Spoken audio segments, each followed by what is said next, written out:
आज चाहिँ म च्याउ फुट्न गएको थिएँ।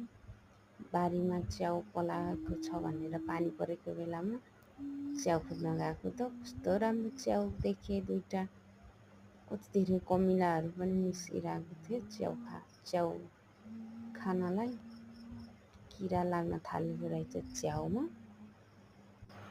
अनि मैले चाहिँ दुईटा च्याउको मात्रै फोटो खिचेँ, पानी परिरहेको थियो नि त, त्यही भएर।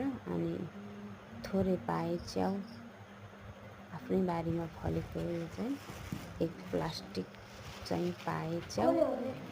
अनि घरमा ल्याएर पनि च्याउ सफा गर्न थालेँ।